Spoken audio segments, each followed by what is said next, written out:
நண்பர்கள் அனைவருக்கும் வணக்கம். இன்னைக்கு நம்ம இந்த வீடியோல சற்று முன் தமிழகத்தில் 10 மிக முக்கிய அறிவிப்புகள் வெளியாகி உள்ளது. சோ அது என்னென்ன அறிவிப்புகள் அப்படிங்கறத பத்தி தான் பார்க்க போறோம்.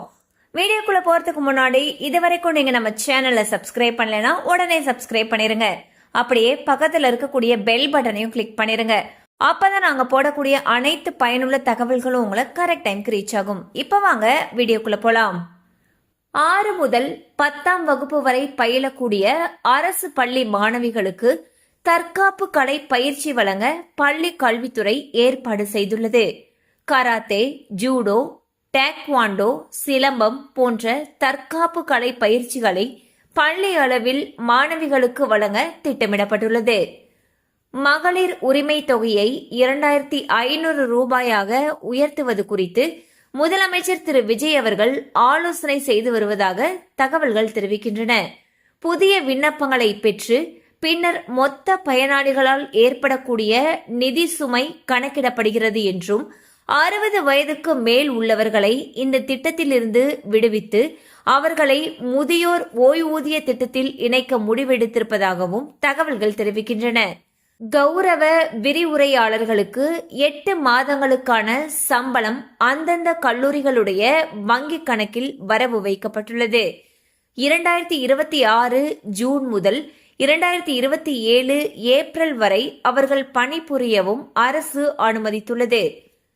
டெண்டர் தொடர்பாக கடந்த ஆட்சியில் பணம் கொடுத்து பாதிக்கப்பட்டவர்கள் லஞ்ச ஒழிப்பு போலீசில் புகார் அளிக்கலாம் என்று அமைச்சர் திரு ஆதவ் அர்ஜுனா அவர்கள் தெரிவித்துள்ளார்.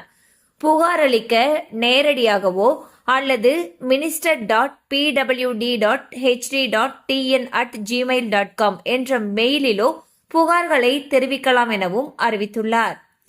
சென்னை ஐகோர்ட்டின் பசுவதை தடை உத்தரவை எதிர்த்து தமிழக அரசு சுப்ரீம் கோர்ட்டில் முறையிட்டுள்ளது. புதிய ஊரக வேலைவாய்ப்பு திட்டமான VP-0G 125 நாள் வேலை திட்டம் நாடு முழுவதும் இன்று அமலுக்கு வந்துள்ளது. இதில் மாநில வாரியாக தொழிலாளர்களுக்கு வழங்கப்படக்கூடிய தினசரி ஊதியம் குறித்த விவரம் வெளியாகியுள்ளது. தமிழ்நாட்டில் 345 ரூபாயும் புதுச்சேரியில் 347 ரூபாயும் வழங்கப்படுகிறது.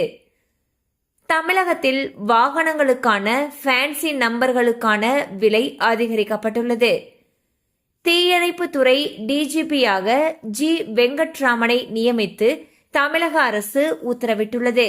பார்லிமெண்டின் மழைக்கால கூட்டத்தொடர் ஜூலை 20ஆம் தேதி தொடங்க வாய்ப்பிருப்பதாக டெல்லி வட்டார அதிகாரிகள் தெரிவித்துள்ளனர். மத்திய அரசு 17 கோடி பைக் மற்றும் கார் வாகனங்களுடைய RC ரத்து செய்யப்படுவதாக அறிவித்துள்ளது. 15 தாவேக MLAக்களை ஒரே நேரத்தில் ராஜினாமா செய்ய வைத்து ஆட்சியை கவிழ்க்க முயற்சி நடைபெற்றதாக அதிர்ச்சியான தகவல் வெளியாகியுள்ளது.